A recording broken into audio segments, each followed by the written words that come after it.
نداء خفيا. الله الله حلاوة. بسم الله الرحمن الرحيم. الله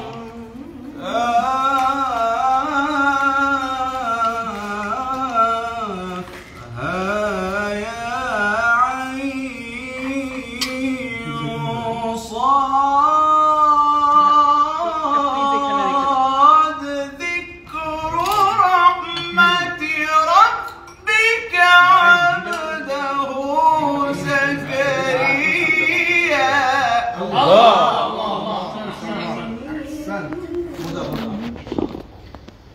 إذ نادى ربه نداء خفيا. الله قال رب إني وهن العظم مني واشتعل الرأس شيبا ولم أكن. حلاوة. أحسن ما وكاس. وإني خفت الموالي من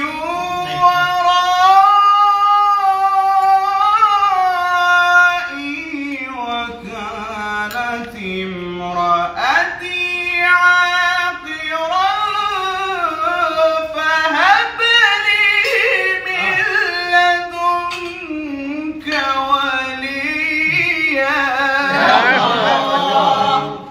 شيخ عبد الله ناصر. تفضل يا شيخ. تفضل. أعوذ بالله الله الله. ايش جاك تيشو تيشو.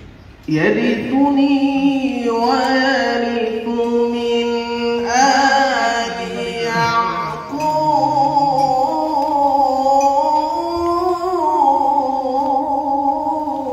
الله أحسن أحسن. واجعله ربي رضيا. الله يا زكريا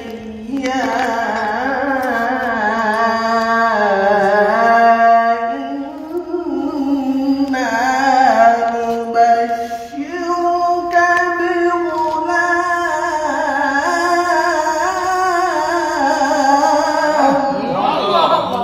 اسمه يحيى نجعله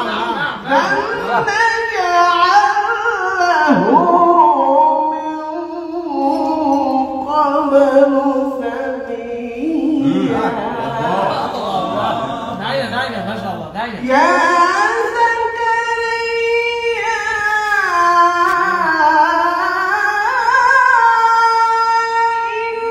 إنا نبشرك بغلام اسمه يحيى لم نجعل له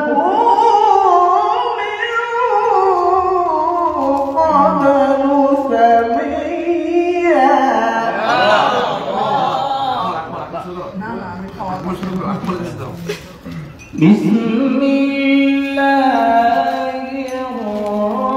الرحمن الرحيم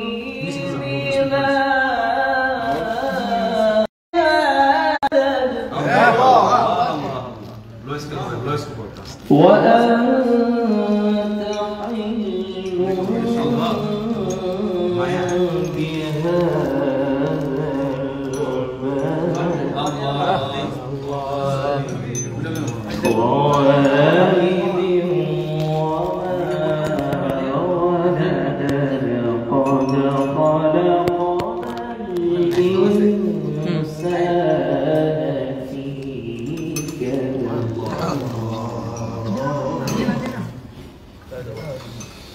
لا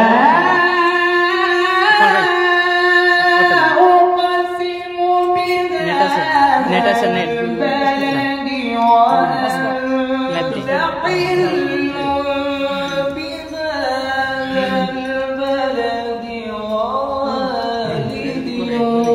Cross left then.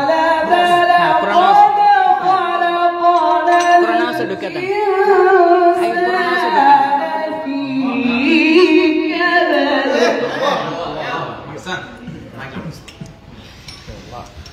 بسم الله الرحمن الرحيم الله سنسيك ما شاء الله لا أقسم بهذا البلد الله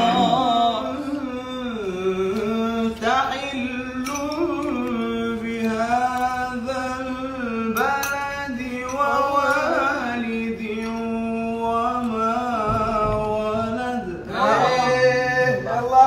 لقد خلقنا الإنسان في كبد Transition. لا أقسم بهذا البلد وأنت حل بهذا البلد ووالد وما ولد لقد خلقنا الإنسان في كبد ما شاء الله زي الزمن يلا شيخ تعال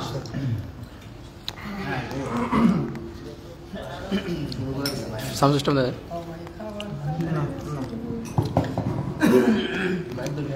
يلا ما شاء الله যারা দেখছেন بسم الله الرحمن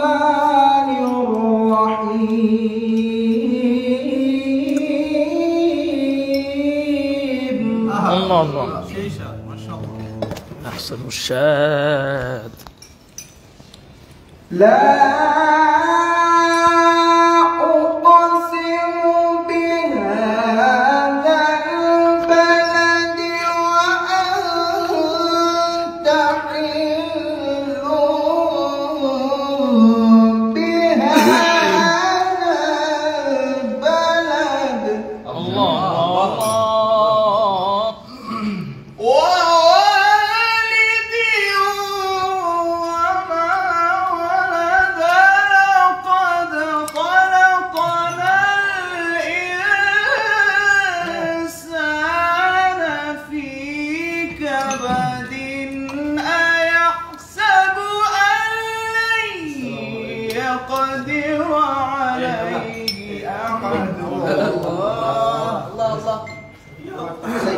يقول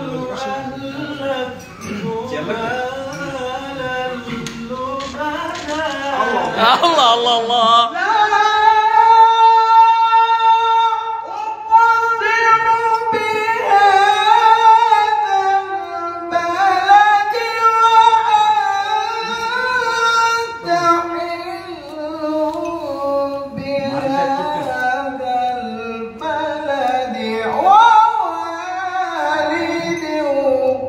وما ولد مهدي ماما شيخ مهدي أقسم بهذا البلد ما شاء الله تحل بهذا البلد ووالد وما ولد الله لقد خلقنا الإنسان في كبد بسم الله الرحمن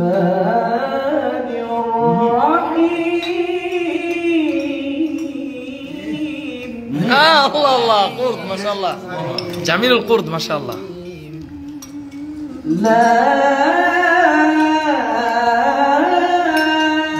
أقسم بهذا البلد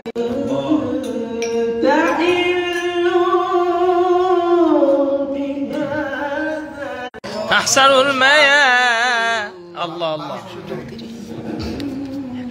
ووالد وما ولد قد خلقنا الإنسان في كبد أيحسب أن لن يقدر عليه أحد الله الله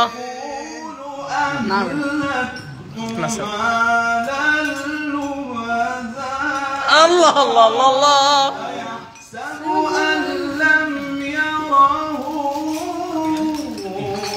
أحد ألم نجعل له عينين الله الله ولسانا وشفتين الله الله وهديناه النجدين فلاقتحم العقبة وما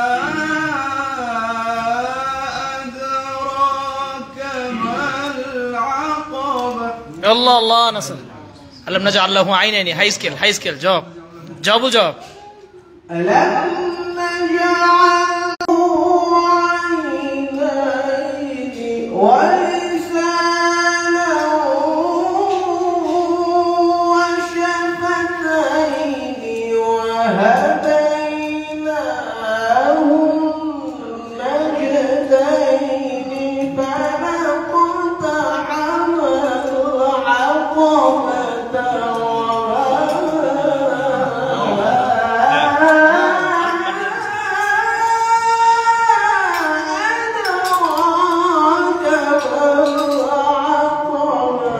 الله الله الله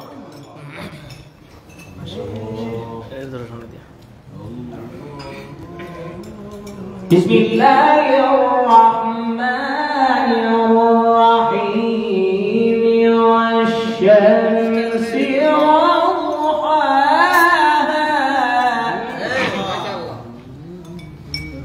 والقمر إذا تلاها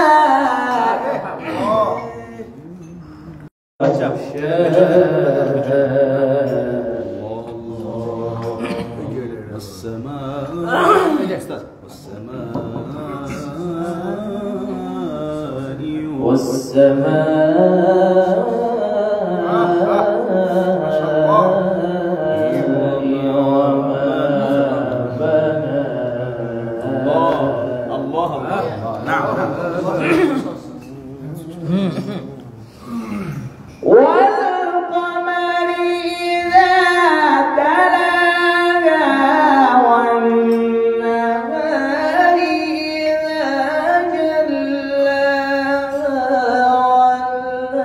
والليل إذا يغشاها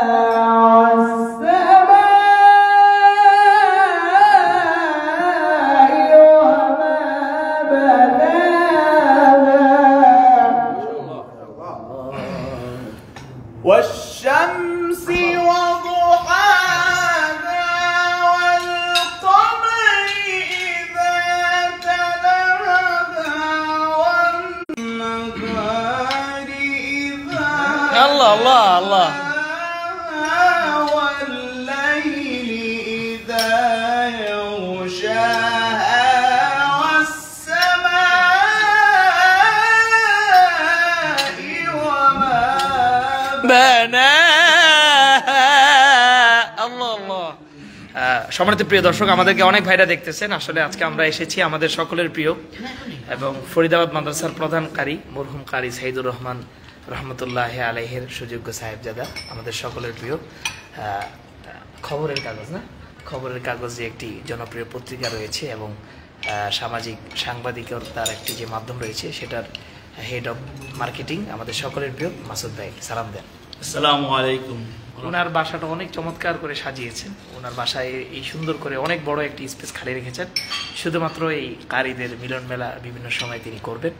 আসলে উনি কোরআনকে অনেক বেশি ভালোবাসেন। বাংলাদেশের তরুণ, নবীন এবং প্রবীণ সকল কারীদের সাথে ওনার একটি গভীর অন্তরের সম্পর্ক রয়েছে। আল্লাহ তাআলা ওনার বাবা যে খেদমত করে গিয়েছেন কোরআনের জন্য, আল্লাহ তাআলা এই খেদমতের উসিলায় ওনার বাবার কবরকে এবং ওনার মার কবরকে জান্নাতের বাগান বানিয়ে দিয়েছেন। আমিন। এবং আমরা ইনশাআল্লাহ মাঝে মাঝেই এরকম মাসুদ ভাইয়ের বাসায় আমরা আসবো ইনশাআল্লাহ। আজকে দেখতে পাচ্ছেন আমাদের সঙ্গে দেশ বেরোনো অনেক কারি সাহেবরা রয়েছেন। সর্বোপরি মিশরে অনুষ্ঠিত আন্তর্জাতিক কেরাত প্রতিযোগিতায় সারা বিশ্বের এবং তৃতীয় স্থানে একবার মোট 2টি পুরস্কার মিশর থেকে অর্জন করেছে, যেটি বাংলাদেশের ইতিহাসে বিরল। আমাদের সকলের প্রিয় মানুষ এবং আমাদের সকলের বন্ধু, আমরা যারা এখানে আসছি, তানবীর আহমদ, সালাম দাও। এবং আমাদের সাথে আরও রয়েছেন অনেক বেশি তারকা স্টার। আপনারা দেখতে পাচ্ছেন যে আমাদের সামনে রয়েছে বিশ্বজয়ী হাফেজ মুহসিন আহমেদ মাহাদি। মহসিন তার নামের সাথে সাথে তার হাসিটাও অত্যন্ত চমৎকার, মাশাআল্লাহ বলেন। ওয়ালাইকুম সালাম। এবং আমাদের সাথে রয়েছে দারাজ কণ্ঠের অধিকারী, যার তেলাওয়াত শুনে বরাবরই বাংলাদেশের মানুষ মুগ্ধ হয়ে থাকে। সাধারণত আমাদের মাইকের সাউন্ড যতটুকু থাকে তার চাইতে তার গলার সাউন্ড আমরা মনে করি বেশি। মাশাআল্লাহ, আমাদের সকলের প্রিয় কারি আব্দুল্লাহ বিন নাসির। এবং আমাদের সাথে আরেকজন রয়েছে তরুণ কারি, বাংলাদেশ স্যাটেলাইটের বিভিন্ন টিভি চ্যানেলের কারি জাহিদুজ্জামান নরসিংদী।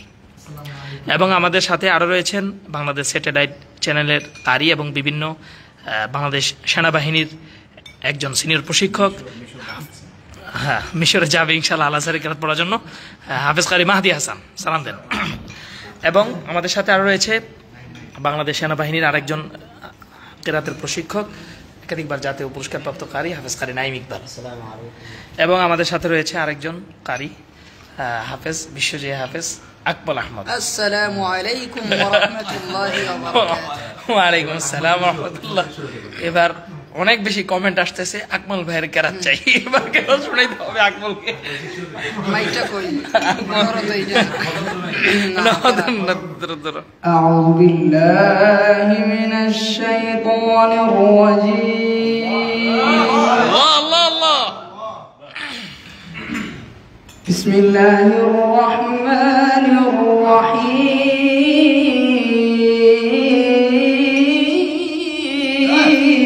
আল্লাহ, আহসান। আমরা আসলে মনে করছি যে উনি হদর পারেন, উনি কেরাত পারেন। والتين والزيتون وطور سينين وهذا البلد الأمين.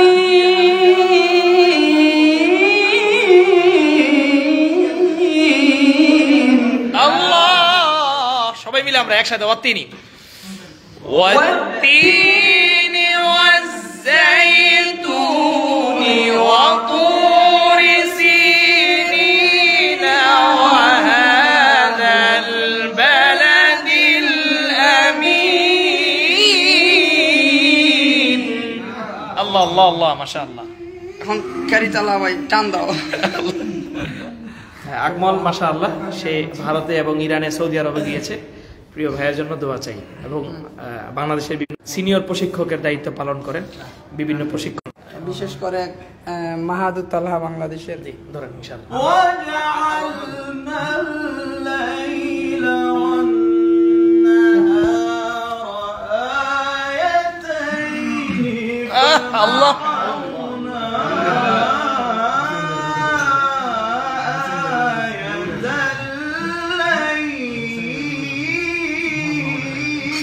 الله فمحونا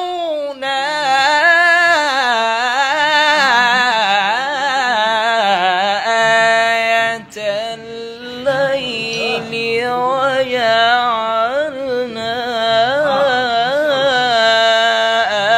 آية النهار مبصرة.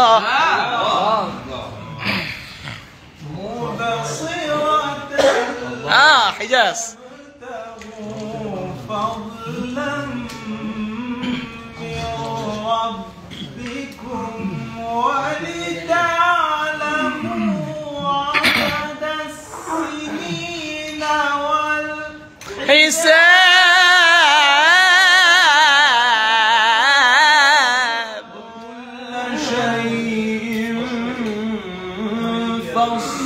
فصلناه تفصيلا عايز كل إنسان ألزمناه طائره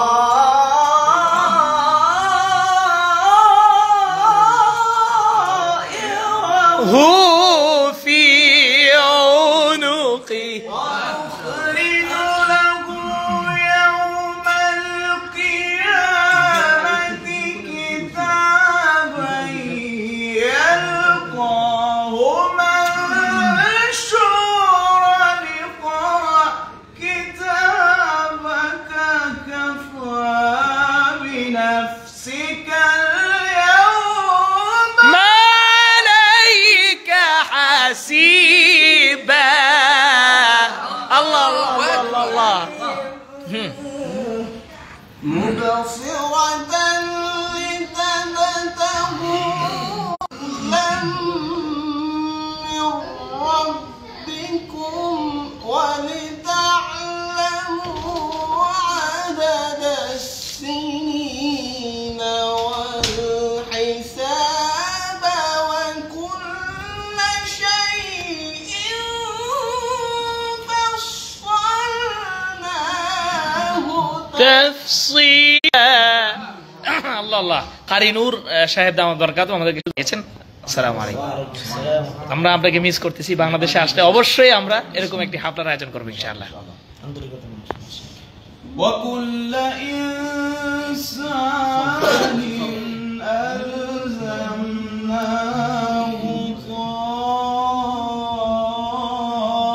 طائره في عنقه আল্লাহ আল্লাহ আল্লাহ। আহসান আহসান।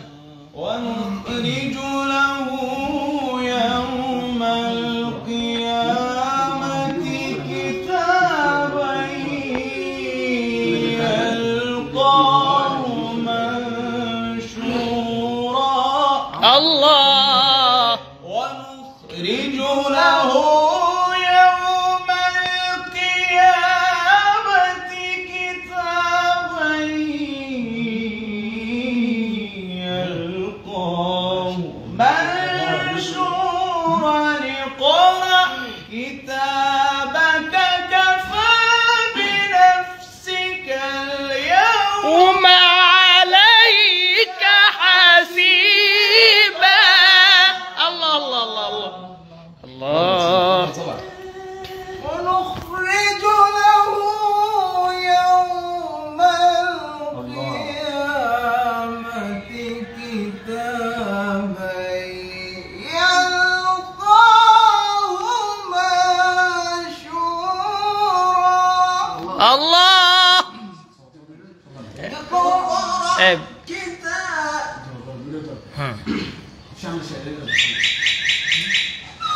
اقرأ كتابك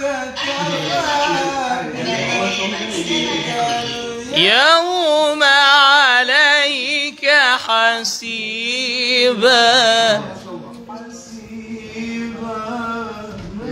الله سيبا. اقرأ كتابك كفى بنفسك اليوم عليك حسيبا الله أحوال. من اهتدى فإنما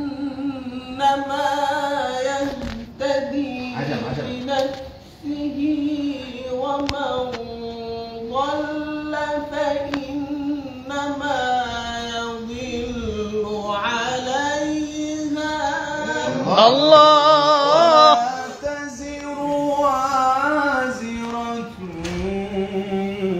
وزر أخرى كنا معذبين حتى نبعث رسولا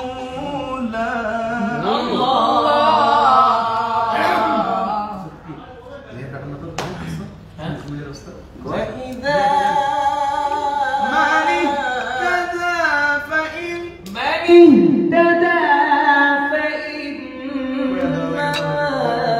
يهتدي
فاستجبنا له ووهبنا له يحيى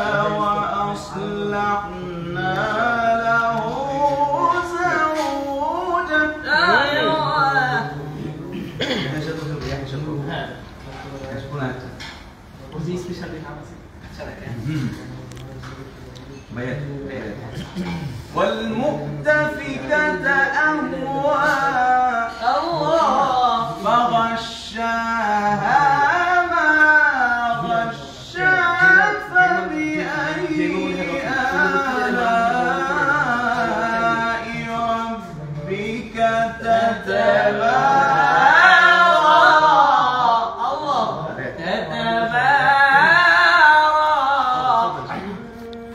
هذا نذير من النذر الأولى والمؤتفكة أهوى فغشاها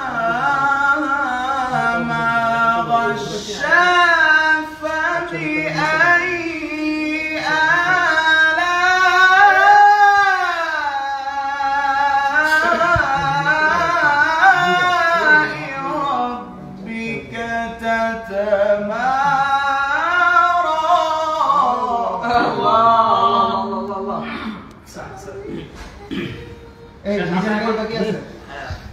আমরা কিন্তু শেষ পর্যায়ে চলে আসছি।